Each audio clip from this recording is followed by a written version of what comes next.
Urwah yang lahir di Madinah pada 644 Hijriah adalah salah satu generasi tabi'in yang merupakan tokoh ilmu fikih di kota Madinah.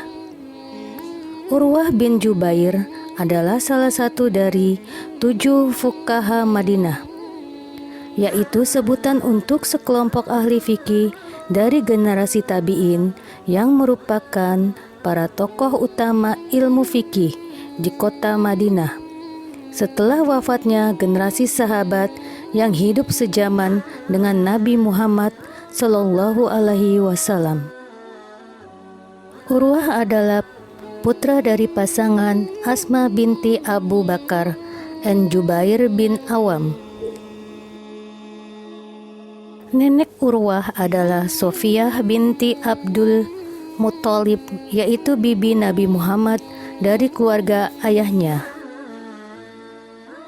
Urwah bin Zubair adalah periwayat atas sebagian besar hadis yang berasal dari Aisyah, selain dari para sahabat lainnya seperti Ali, Umar, Ibnu Abbas, dan lainnya. Urwah bin Jubair adalah salah satu orang yang sangat luar biasa terkenal dengan kesalahannya. Urwah bin Jubair ini pernah duduk bersama dengan teman-temannya. Ada Abdullah bin Zubair, saudaranya sendiri, dan Abdul Malik bin Marwah, dan ada lagi satu adiknya Abdul Malik bin Marwan. Mereka di depan Ka'bah sedang ngobrol. Anak-anak muda ini, mereka sambil berkata, "Cobalah kita saling memohon kepada Allah, berharap sesuatu yang paling diharapkan di depan Ka'bah. Siapa tahu Allah mengabulkannya." Berkatalah Abdullah bin Jubair, "Saya berharap menjadi khalifah menguasai Mekah dan Madinah." Lalu adik yang satunya mengatakan, "Saya mau menjadi penguasa Khurasan dari Persia." Abdul Malik mengatakan, "Kalau itu angan-angan kalian, maka saya berharap menjadi khalifah muslimin secara umum, menguasai semua wilayah Islam tiga-tiganya." Kata Urwah bin Jubair, "Saya berharap menjadi seorang alim ulama muslimin, mengajarkan mereka tentang halal, haram, sang pencipta Allah, dan saya berharap balasannya darinya." Setelah selesai berbincang-bincang, mereka pun telah bubar. Ternyata, subhanallah, angan-angan itu dikabulkan oleh Allah Subhanahu wa Ta'ala. Abdullah bin Affan menjadi khalifah beberapa bulan kemudian. Adiknya juga sempat menjadi gubernur di Khurasan. Abdul Malik setelah itu menjadi khalifah muslimin yang besar. Dan Jubair pun diterima oleh Allah menjadi alim ulama sampai menjadi 7 ulamanya Madinah. Pada saat itu, singkat cerita, Allah Subhanahu wa Ta'ala memberi ujian yang berat. Kisah Urwah rahimahullah, beliau pernah mendatangi seorang khalifah, adik Hisham, namanya Al-Wahid bin Abdul Malik ini, teman dekatnya. Urwah bin Jubair dari Madinah diundang oleh Al-Walid bin Abdul Malik ke Damaskus waktu itu. Dia membawa anak laki-lakinya. Anaknya Urwah bin Jubair sudah hafal Al-Quran pada umurnya sekitar 20 tahun. Dibawa oleh orang tuanya dan ia mau dijadikan kadernya dia. Dan waktu itu kebetulan tidak ada anak laki-laki lagi kecuali dia satu-satunya. Beliau mempunyai 4 orang anak, 1 anak laki-laki dan 3 anak perempuan yang ia banggakan. Dibawalah anaknya begitu memasuki istana. Kemudian anaknya berkata, "Ayah, saya ingin melihat kuda kerajaan." Kata Urwah, "Silakan." Lalu anaknya melihat kuda kerajaan. Urwah sedang asik berbicara dengan Khalifah Al-Walid. Tiba-tiba datang seorang pengawal membawa cerita sambil ketakutan. Tiba-tiba penjaga memotong pembicaraan Khalifah. Kata Al-Walid kepada pengawalnya, "Ada apa kamu memotong pembicaraan saya?" Kata Al-Walid, "Sahabat saya baru datang. Tiba-tiba kamu memotong pembicaraan. Ada hal pentingkah? Ada penyerangan musuh?" Kata pengawal, dia bilang, "Tidak ada. Ini penting, tapi bukan penyerangan musuh." Kata pengawal, "Anaknya Tuan Arwah mati tadi di kandang kuda. Waktu dia lagi bermain dengan kuda kerajaan dan sedang asiknya, tiba-tiba ada satu ekor kuda yang mengangkat kakinya, menendang dadanya. Sekarang tergeletak mati. Kami bingung harus berbuat apa ini. Anaknya laki-laki umur 20 tahun mati. Ini yang ditendang kuda kerajaan yang membuat anaknya Urwah mati." Al-Walid panik dan syok. Tapi dia membalik menghadap ke arah Urwah. Dan Urwah ternyata senyum-senyum sambil mengatakan, "Inna lillahi wa inna ilaihi roji'un." Urwah berkata, "Berikanlah jenazahnya, biar saya yang mengurus." Dengan sangat tenang, dia turun dari sana bersama Khalifah. Jenazah anaknya ditutup matanya, diurus jenazahnya, dimandikan oleh beliau. Kata perawi, kisah ini tidak ada setetes pun air mata jatuh dari matanya.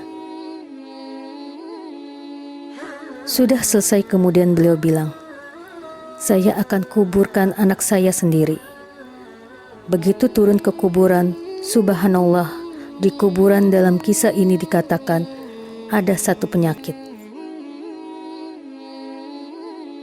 Penyakit ini dalam bahasa Arab disebut namanya gargarina. Penyakit harus diamputasi. Penyakit ini tidak ada obatnya. Zaman dahulu harus dipotong. Setelah menguburkan anaknya dan keluar dari kuburan, ternyata kaki Urwah membusuk dan menghitam. Urwah tidak bisa berjalan. Al-Walid kemudian memanggil tabib dan ternyata setelah dicek oleh tabib, kaki Urwah terkena gargarina. Lalu Al-Walid bertanya kepada tabib, apa solusinya?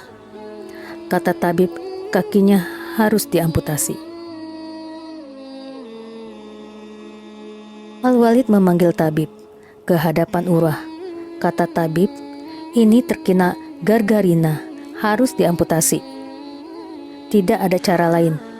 Urwah mendengar lalu tersenyum dan berkata, "Inna lillahi wa inna ilaihi rojiun." Kata Urwah, "Potong saja kaki ini."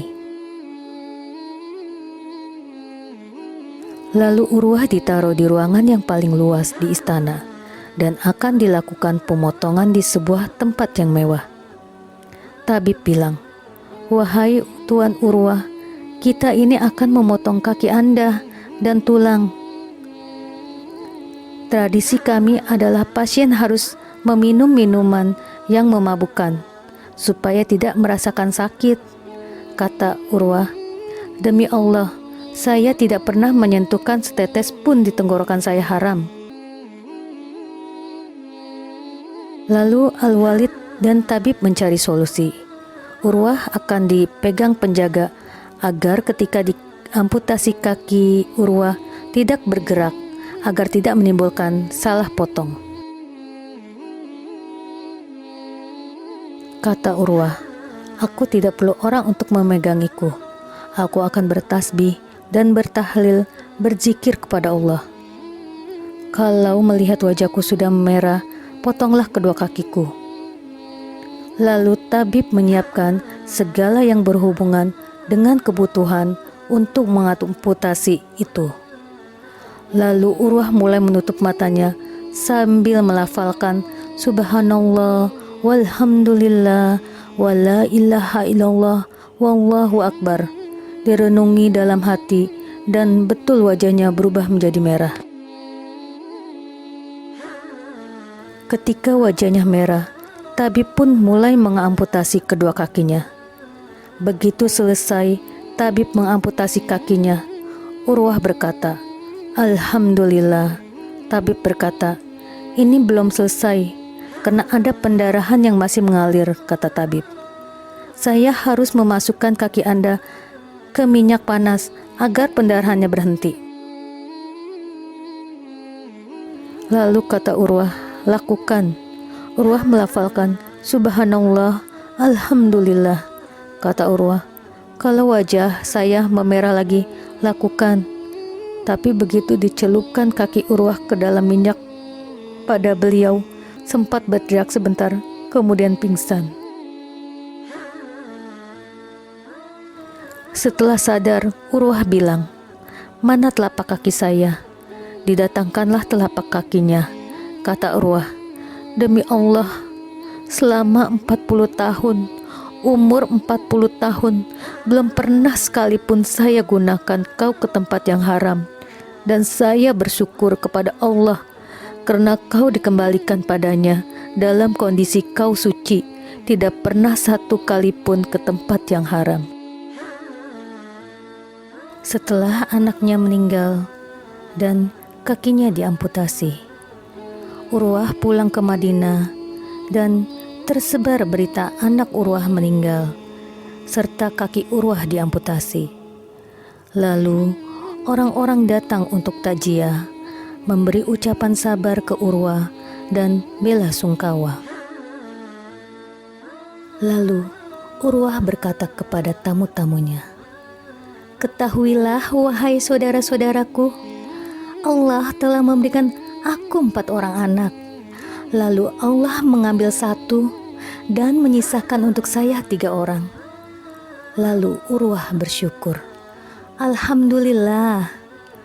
Dan Allah memberikan saya 2 kaki dan 2 tangan. Dan Allah mengambil 1 kaki saya saja. Dan Allah menyisakan tangan saya 2 dan kaki saya 1. Lalu Urwah bersyukur, Alhamdulillah. Kalau Allah telah mengambil sebagian dari saya, Allah telah meninggalkan saya yang banyak. Lalu tamu-tamu pada tenang dan tahu keimanan Urwah pada Tuhannya. Kemudian beliau berkata kepada ketiga anak perempuannya, "Wahai anak-anakku yang masih ada," istrinya semua keluarga yang masih ada. Urwah bin Jubair berkata, "Wahai anak-anakku, tuntutlah ilmu dan curahkanlah tenaga serta segenap perhatianmu untuknya. Sebab walaupun kalian kecil dalam pandangan manusia, mudah-mudahan dengan ilmu pengetahuan tersebut Allah akan menjadikan kalian besar serta merupakan tokoh umat. Karena itu, ketahuilah anakku, tiada di dunia ini lebih buruk dibandingkan seorang tua renta yang bodoh." Mengutamakan Allah.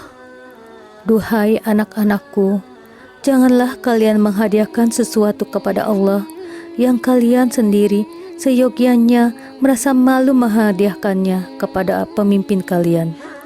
Sesungguhnya Allah itu Maha Mulia dan Maha Pemurah, karena sesungguhnya pula Dia itu lebih berhak untuk dimuliakan. Hai anak-anakku, andai kata kalian melihat seseorang melakukan perbuatan baik, maka akuilah apa yang dilakukan orang itu adalah baik. Meskipun di mata masyarakat banyak orang tersebut berkelakuan buruk, sebab setiap perbuatan baik itu pasti ada rentetannya. Begitu juga bila mana kalian menjumpai seseorang berbuat jahat, berhati-hatilah mengambil sikap, walaupun dalam pandangan orang banyak dia itu baik, karena setiap perbuatan buruk pasti ada rentetannya. Jadi, camkanlah, kebaikan akan menunjukkan kelanjutannya, dan keburukan akan menunjukkan kelanjutannya juga. Etika berbicara. Oh anakku, saat berbicara, berkata-katalah sebaik mungkin dengan wajah berhias senyum.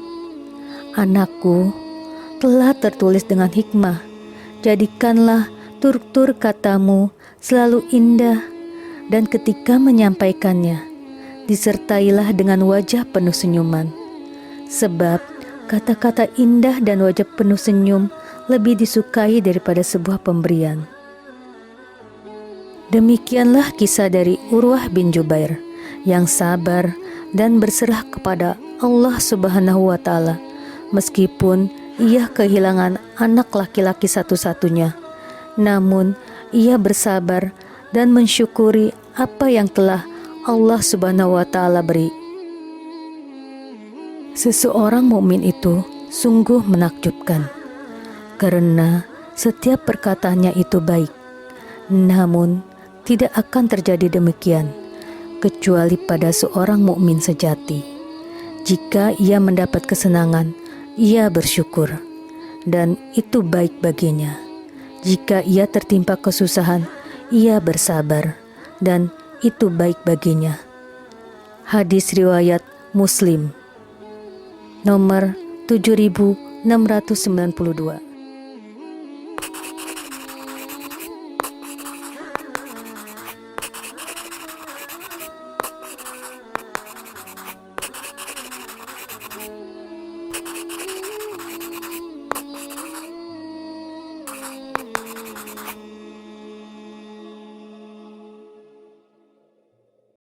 Allah